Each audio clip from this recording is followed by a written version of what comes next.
we'll turn it over to you, Daniel, for 15, 20 minutes of presentation. Looking forward to that.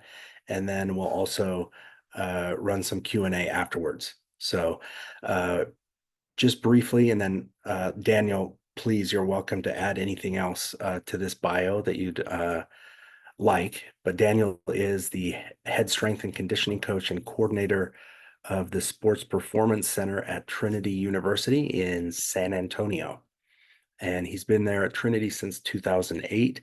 He holds a bachelor degree in exercise and sports science from Texas State University and a master degree in exercise science from Edith Cowan University. And and please, Daniel, go ahead and add anything else that you'd like us to know about you.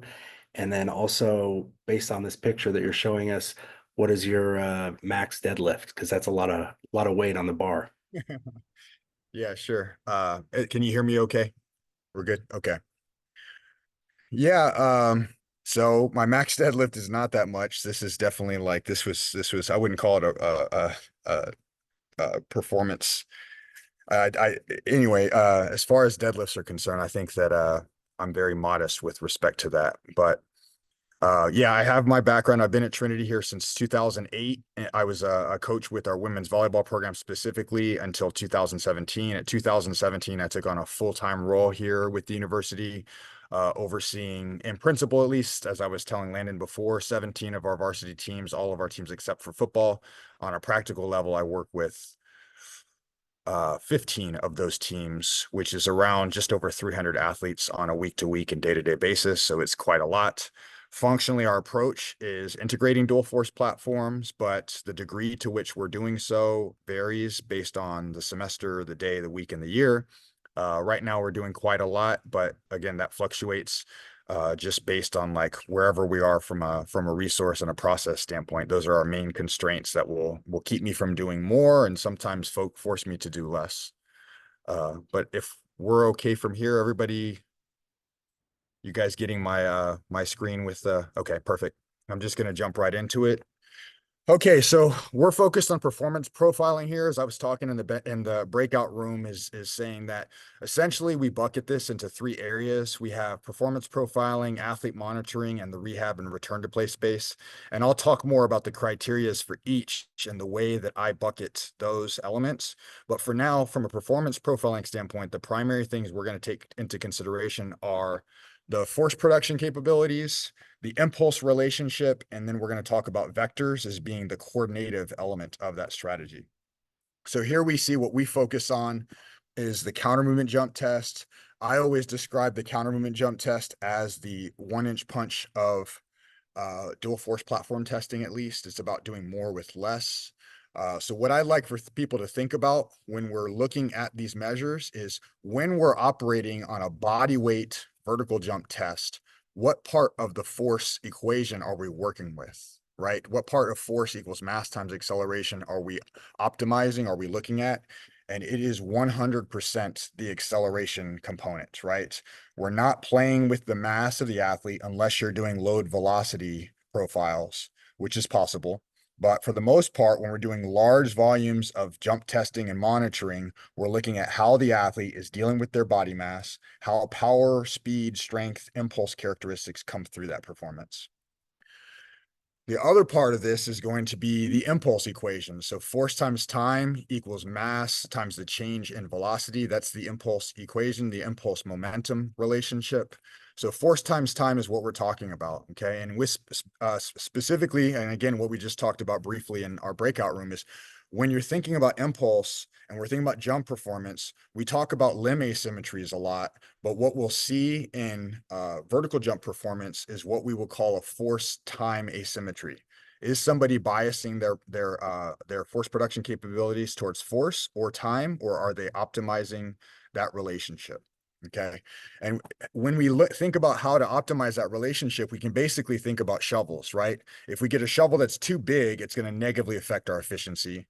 If we have a shovel that's too small, it will also have a bad effect on performance. So we're trying to find the sweet spot where we can get the best amount of work done. And in explosive activities, that means in a single effort, right? How can we be most explosive?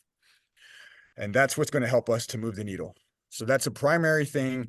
When we think about putting that on a practical level, we're going to think about the vector relationship. This is, I'm a clown, so this is vector from Despicable Me.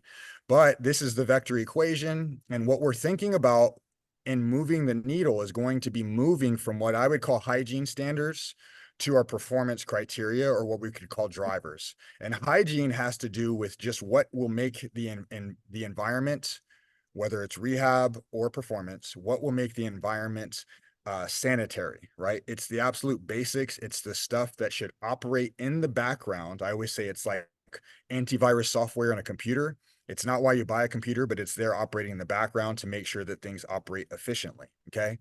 But when we're talking about moving the needle, we're going to talk about the performance criteria, and that we have to apply this thinking and these methods more strictly. Otherwise, we're leaving a lot of performance on the table.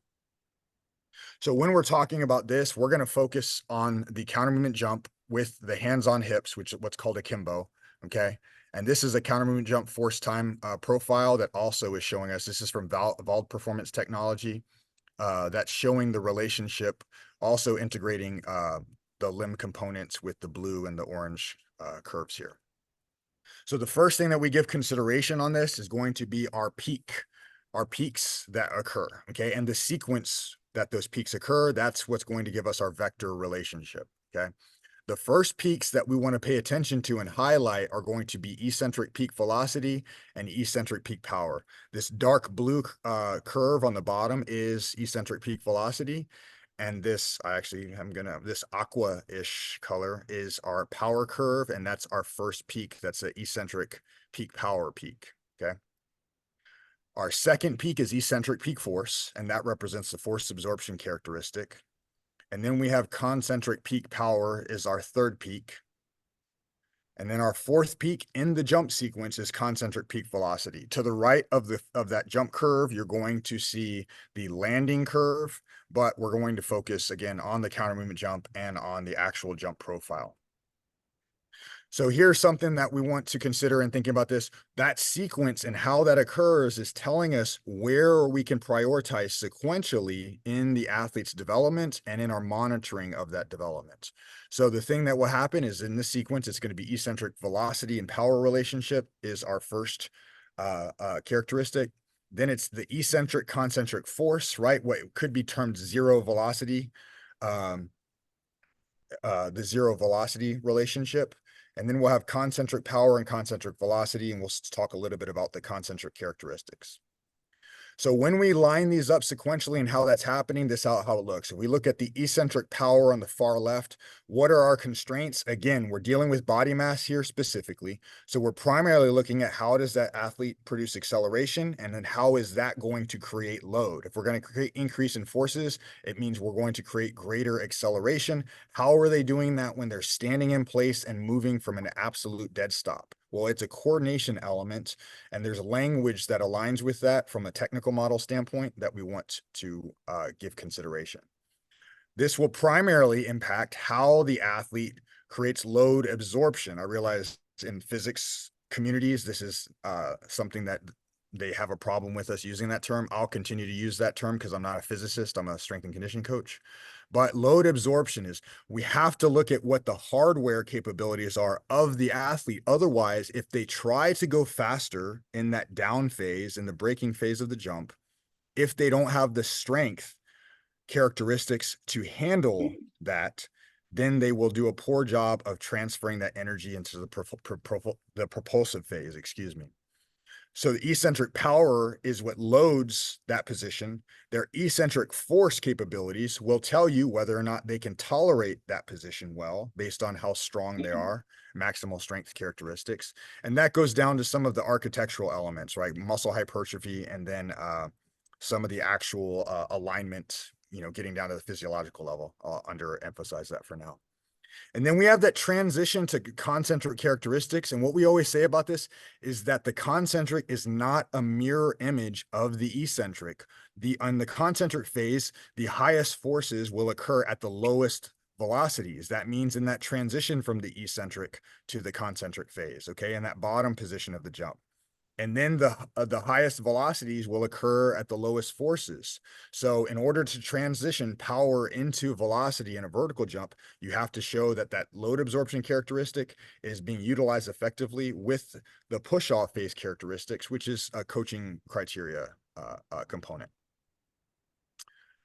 So when we go into this and if we just look at metrics and we look at the alignment of how we move the needle here, again, for our performance side of the equation, eccentric peak velocity, the way that we articulate this is attacking the floors, thinking about being aggressive in that downward phase, okay? And there's a short and long curve to this because you can impact this strategy pretty much immediately with your coaching lens and by teaching athletes to be aggressive in that downward phase.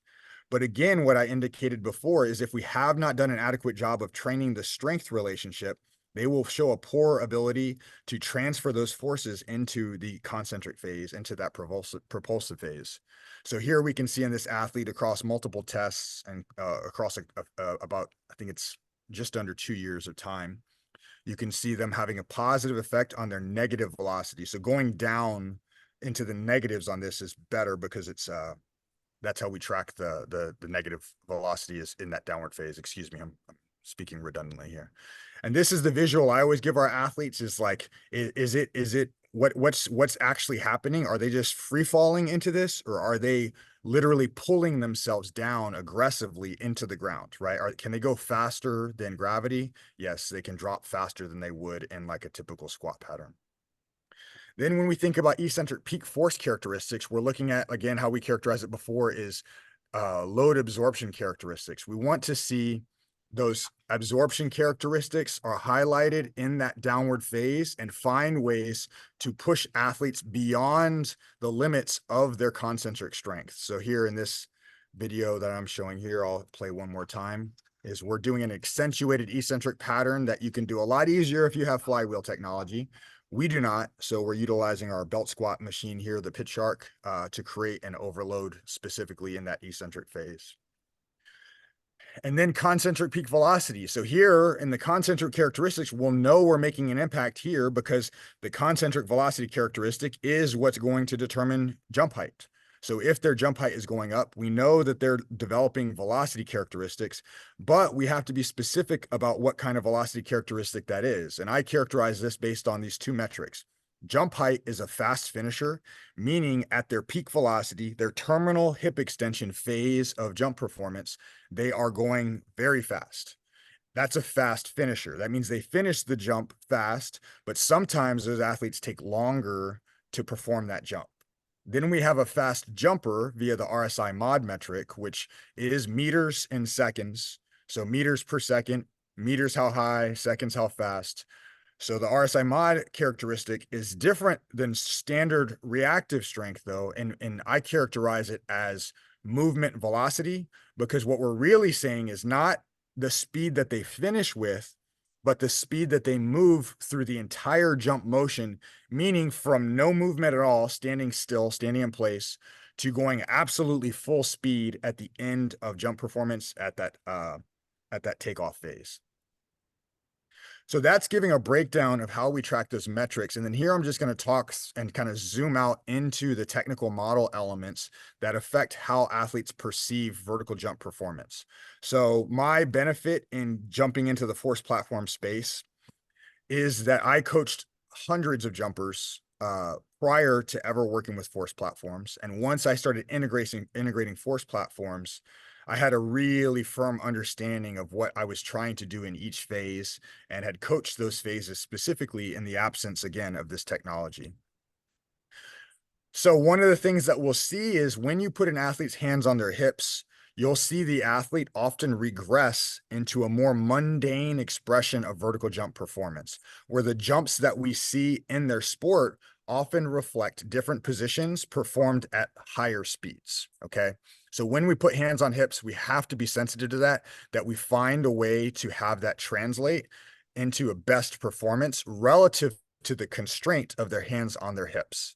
The second part of this is, do those positions reflect the development that we want to see occur in the specific environments they're training in? In this case, you'll see our facility here and me using a couple of different tools and using very similar training positions.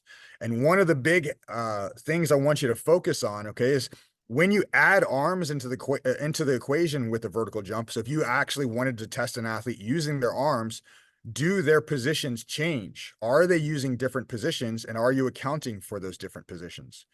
And then the next piece of that, because that's with extra coordination of the arms, but what about with med balls? Med balls have a very modest change on uh, uh, on the jump performance or on explosive movement. If you think about it, it's often less than 10% of body weight. So if it's that small of a change, but it provokes a big change in the positions that they're utilizing in their development, in their training, then are we adequately emphasizing the technical model so that all of those characteristics are being reflected in their performance? Okay. Um, and then in weightlifting performance, that obviously it's the same point with higher loads, right? Is seeing, can we see some of those load absorption characteristics, some of those concentric propulsive phase characteristics align? And the way I always phrase this is saying you want to learn to coach movement and train forces. So when we do vertical jump testing, we keep our instructions very hygienic, again, meeting that sanitary criteria. We're going to tell them, I want you to jump as high as you can, as fast as you can. But the second we go into their development process, we're going to coach jump positions, and we're going to utilize different movements that will help us to emphasize different phase characteristics. And this is my checklist for how we determine whether or not we're doing an adequate job of this. There's a couple of primary elements for us. Gravity, tension, and relaxation are the ways that I always say we manage ballistic motion. Okay, I'll go further in detail on that shortly. We have their posture and position elements, and then we have the springy, snappy relationship, and then we want to see what the responsiveness is through each of these phase transitions, okay? And then that's going to show us specific shapes that we use to be able to reflect on their performance. So the gravity relationship is essentially, we're saying, how are they dealing with muscle slack? Because if you can't optimize muscle slack to create adequate loading when you're moving with body mass only, then that's going to have a negative effect on their vertical jump performance. When I worked as a consultant in NBA environments, it wasn't uncommon to have to have strength and conditioning coaches modify performance to integrate hex bar deadlifts and movements like that, because it makes it a simpler task for the athlete to perform. Okay. But then when it comes to jump performance, I'd see them shy away from putting athletes in those same positions out of fear that they could not handle the velocities that are being expressed in those positions, which is just a sad case to me. Is I think that we can definitely do a better job of coaching those movements earlier in their development. So the posture elements are essentially saying is, can we create adequate stiffness? And the way that I characterize stiffness is defined as Newton meters. So stiffness occurs in shorter muscle lengths and longer muscle lengths, and just reflects your ability to take muscle slack out or not. And then again, we're using this same visual to demonstrate the attack the floor strategy, and what I've characterized as, in my opinion, with trained athletes, is absolutely not a free fall. It is an aggressive downward motion. It's all gas pedal, and then we count on the brakes to be a product of good position. When we're using this example here, is I'm going to emphasize that, as you'll see in this weightlifting movement from a famous weightlifter from Poland, I think one of our attendees will appreciate,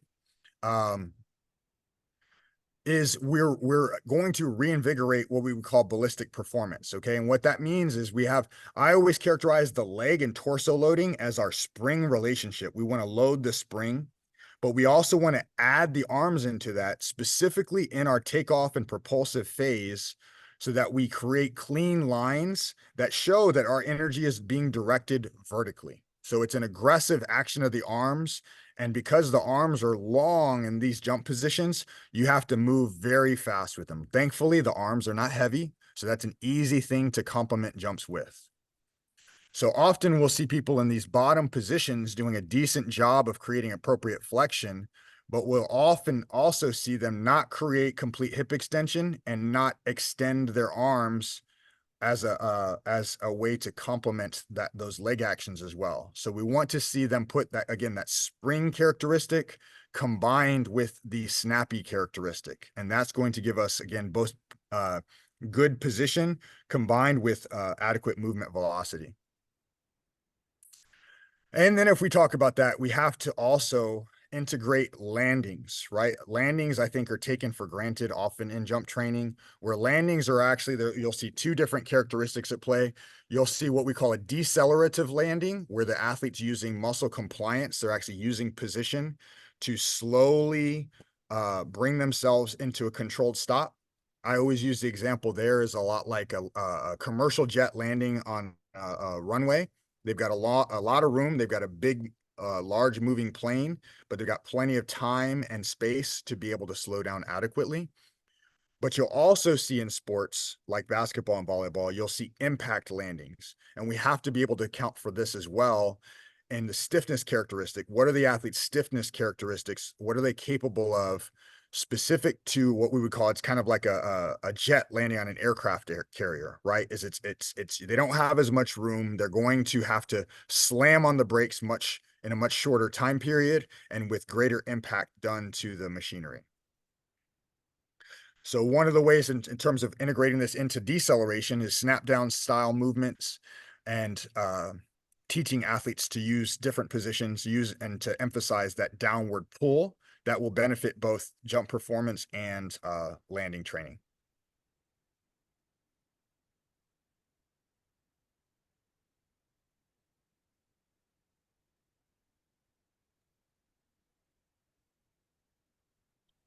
Daniel, that was awesome. That is a ton of stuff.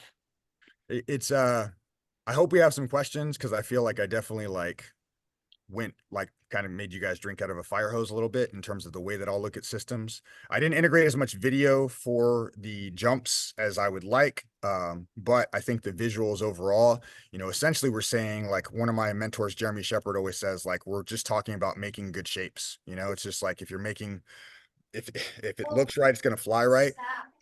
But I think that that's something that a lot of times uh well, I always call it like group fitness syndrome. Essentially, is like you'll see athletes where they're doing a vertical jump and their arms are going backwards, not up, right? Or they're like making a halfway effort at the most critical point, which is that terminal velocity phase, is when they're going to finally complete hip extension. And so those things are like it's an amplified effect if we emphasize that because it's their strongest position where they need to be moving the fastest. So anyway, I'm just diving back into something that I feel like I may have glossed over a little bit, but yes, I'd love to answer any questions or see if there's any comments that I could offer more clarity on. Love it. So, hey, everybody, why don't you just, if you've got a question, just unmute yourself and jump in. This is awesome.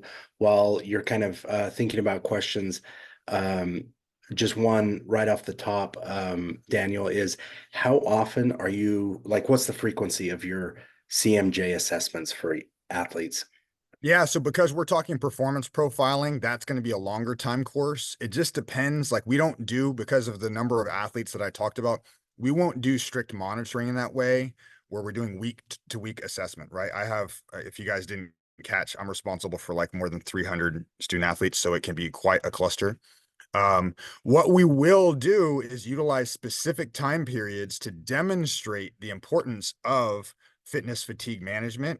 So for instance, like with volleyball in previous years, we would do 4 to 6 week periods where we would emphasize monitoring as being an absolutely critical part of what the experience here reflects. But only as a teaching tool to suggest that, like, hey, like you guys are going to see these changes in this relationship across this time period. We can't, I resource wise, I can't do that with the consistency that we'd like, but we still use it to teach when we're able to and extract lessons from that we can better inform our future performance. In that case, what do you use for fatigue or central nervous system fatigue monitoring? Yeah, so there's a couple of different metrics. I know that there's a lot of to comment on here because a lot of times with the eccentric characteristics, you can see an increase in the eccentric characteristic that's not a negative effect. Okay. So for instance, one of the old metrics that people would recognize specifically from Sparta's technology is eccentric deceleration rate of force development. And you'll see that number one is a very noisy metric, so that one can be problematic to monitor. But it's the contrast is using eccentric deceleration impulse, or you could just say eccentric impulse. And on some of our best jumps, what we'll see is that eccentric decel RFD will spike, but eccentric impulse will come down. And the reason for that is because the impulse, when they're jumping more explosively, they'll spend less time in the eccentric phase. So technically, that impulse is less because of the time factor. So the forces can be comparable, but if you have less time, then eccentric impulse is going to go down. So everybody always thinks like, oh, more is better. But in that case, less is actually better. So that's something that's a unique characteristic again, in that where you're looking at concentric phase characteristics, you're going to say no, more is better, definitively, that producing bigger, I would say like, or banging louder drums is going to be the effect that you're looking for. So eccentric duration is one that people will look at for time. RSI mod can show a little bit of that because you have the jump height and the contraction time relationship being accounted for, but you have to be able to account for consistency in the jump positions being utilized. So normally it's like the problem with monitoring RSI mod is that, for instance, specific to our first years, when they aren't as well trained with jump positions, what we'll see is that we're going to get a ton of variance, and it's really hard to call that fatigue. Mm, fascinating. I love it. Hey, Federico, would you mind just coming off mute and ask your question? You may have a follow-up, so just jump in if you don't mind. Yes, during season or out of season, what specifically or what specific quality are you looking for during the middle of the season? Are you looking more for the loading phase or the final extension, concentric phase, or out of season? You know, what qualities are you looking for as compared off season, in season? Okay, so I feel like I definitely there's a part of it where, so the way I always characterize it, and one of the things you can think from a developmental model standpoint is expressing versus development. Okay. Development is what you're prioritizing, right? And for a lot of us, we would say, okay, well, in this phase, we're developing power or we're developing strength. Well, it doesn't mean you're not doing if you're not doing the rest of it, like you're doing a disservice to your athletes. And there's really specific ways you can do that. So I always say, like, if we're developing forces, I want to be expressing power and velocity and finding appropriate ways to do that. So, during the in-season phase, we will jump our athletes, but most of the time we're going to use, you would probably call it optimal loading of power, meaning we're not trying to actually give them more and more and produce more and more. It's kind of like in Bondarchuk's terminology, they would call it a stabilization phase, where they're not going to mess with the loading. What they want to see is that there's consistency and expression. And then across time, as strength is increasing, what you should see is in those same loads, the quality of that performance should modestly increase over over that time period. Does that make sense? That does make sense. Thank you. Okay. So what you can do also is, and it just depends on, like, I would say this is more of an off-season consideration, but if you have groups and you notice that you have athletes, for instance, younger athletes who do not have adequate strength, but you have older athletes who do, you can split your time window into like let's say, for instance, if it's a 45-minute time window, that first group might get 25 minutes of strength. Okay. And then 20 minutes of power. And then it would be reversed for the opposite group, right? And then that allows you to split up the characteristics to where they're getting more of what they need more of and less what they need less of. Does that make sense? It does. Thank you very Or much. not less of necessarily. Of course, more is better. Like we all want more all the time, but just based on time constraints, right?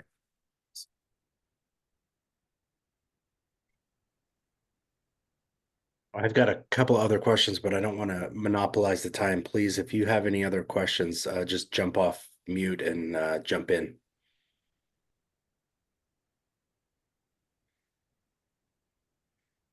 Daniel, one other question I had is, how do you ensure uniformity in form from assessment to assessment? Do you have certain cues that you're giving athletes, or how do you account for that? Yeah, no. So I think I kind of mentioned that in saying that when I was like, we coach the jumps very specifically, but when it comes to testing, it's just operate with the instructions. Of course, there has been a trend that now I think that we'll actually have, it's funny, our kids, our athletes will actually coach them.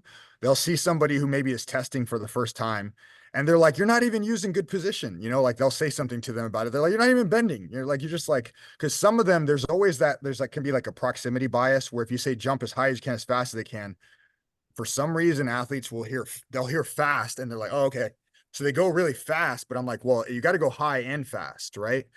Um, of course, but the problem with that, and that's where people always end up with the jump naturally phenomenon, which drives me nuts. I'm like, you wouldn't let athletes squat naturally. So I don't know what jump naturally means, you know, like in for what we do as coaches. But people would do that. They would do that, and it just underserves athletes 100%. Like I'm just unequivocal in that. Like I think it's a terrible, terrible idea to let people jump naturally. But it doesn't mean when they're testing that you're going to impose a change in their jump performance, right? I want them to jump with as much of expressing themselves as best they can, but you have to reflect on that in their development, not in their testing. Interesting.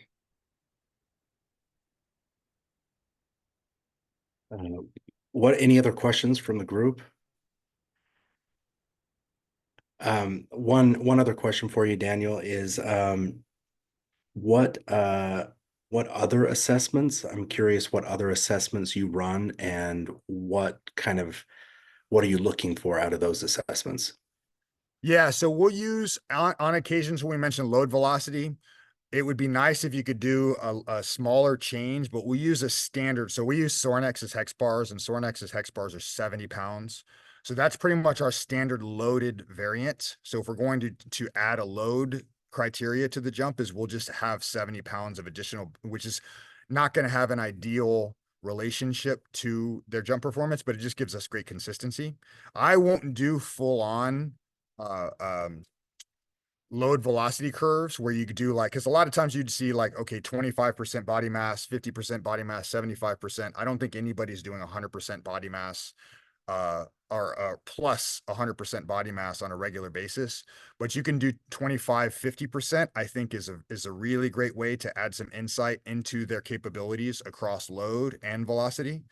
But then you have to go into higher velocity conditions as well, right? So like a couple of the measures that when I call hygiene, we would say your day one measures could be something like a 10-5 RSI, which is basically a pogo jump test where you do 10 jumps and it takes either the average or the best 5 from that 10. And that's a reactive strength characteristic. The problem with that is that you don't have any additional gravity load. And a lot of athletes for reactive strength, it will under report what their true reactive strength capabilities are. The benefit is that you can get some measure of reactive strength on day one, right? Their relationship between contact time and jump height. The negative is that if they're trained at all, then it's submaximal. Okay. Integrating drop jumps makes sense, but that should be further down the line because not everybody's ready to do a drop jump. In general, I think most people would agree it's like 6 to 8 weeks of familiarization to get pretty decent data from drop jumps. So that you do further down the line, but you'd get better reactive strength information from that.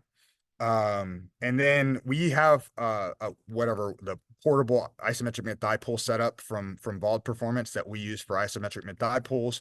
We only use those with a couple of specific athlete characteristics. Like we use them with our track and field throwers. But we don't do a ton. And then we'll also use that as an alternative maximal strength measure for athletes who can't do traditional, like, rep max testing.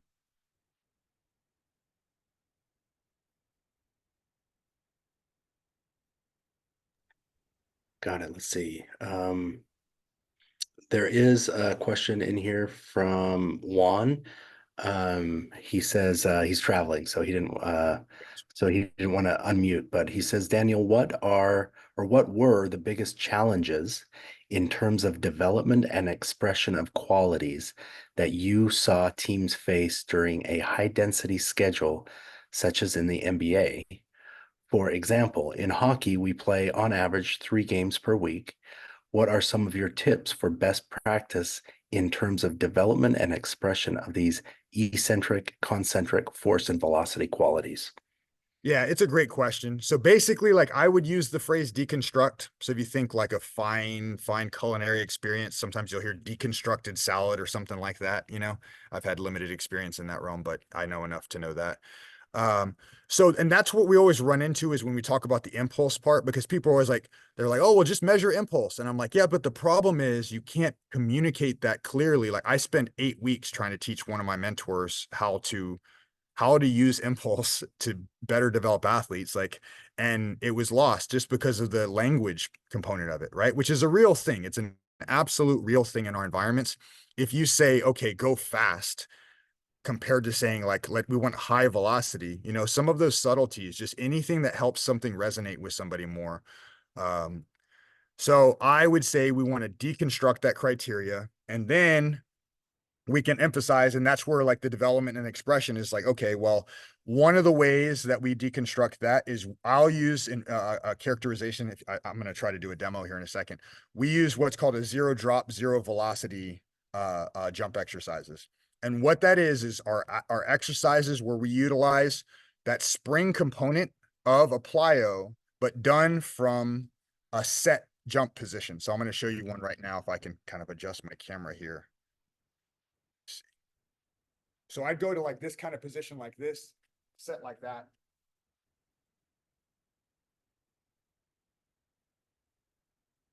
So we call it zero velocity because they're not dropping from a box, or they're not jumping over a hurdle and coming down to the ground with higher speed. They're set, so there's not actually a drop. So that's zero drop. And because of that, there's not much velocity.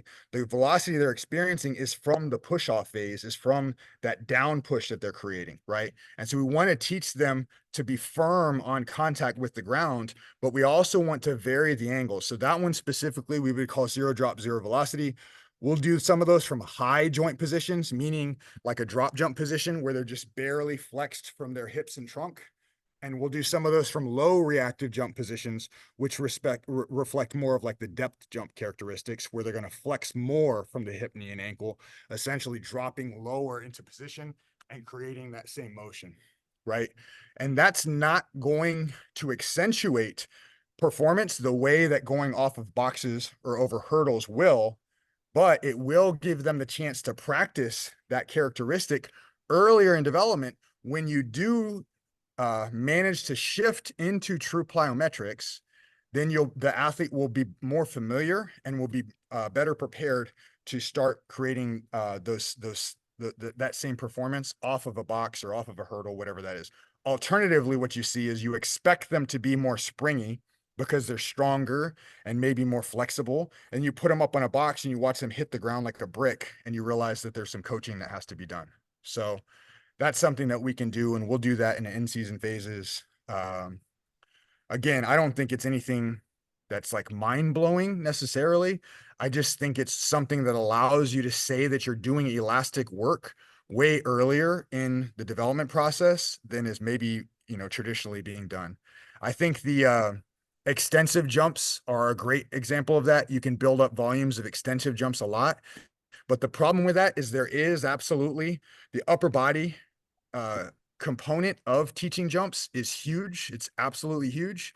And I watch people all the time, like learn to be elastic with their legs and never learn to add that spring characteristic, that snappy characteristic of the upper body and arms.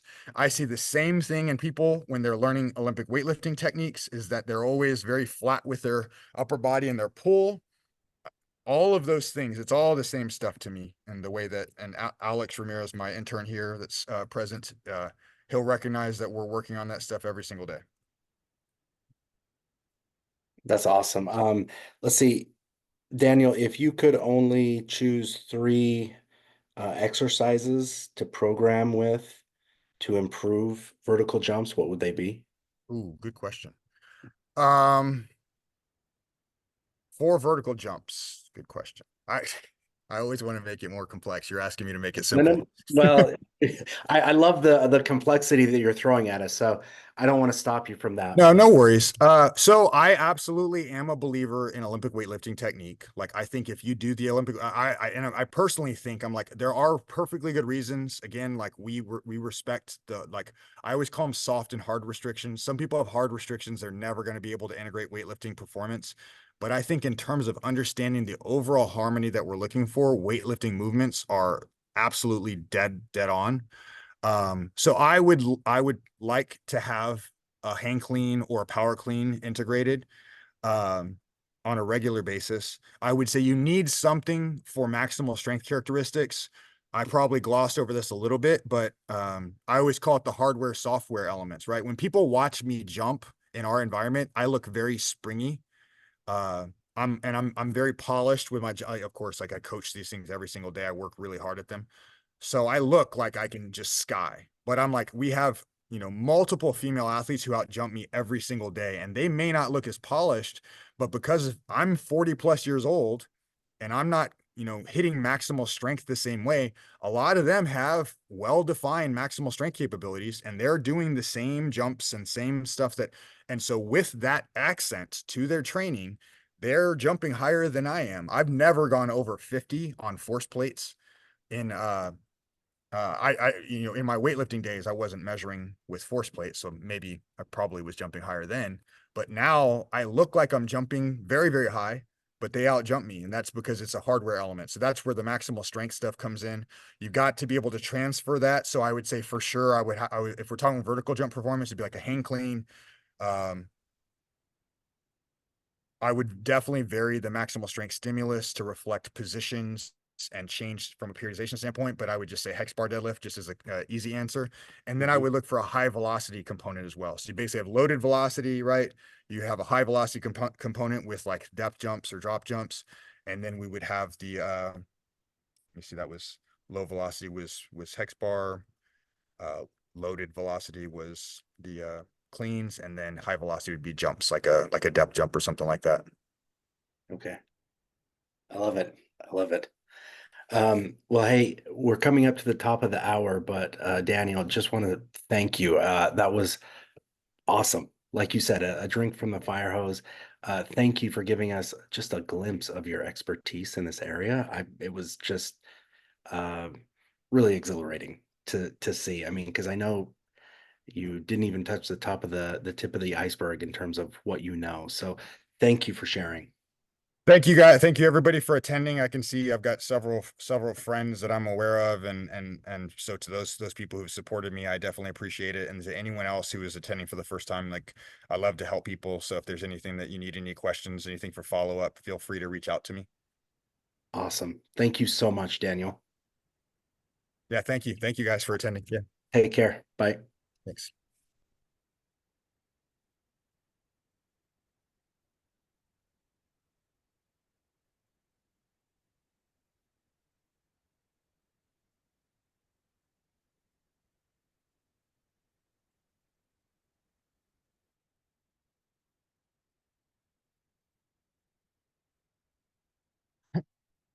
Yeah, yeah, yeah. He's good.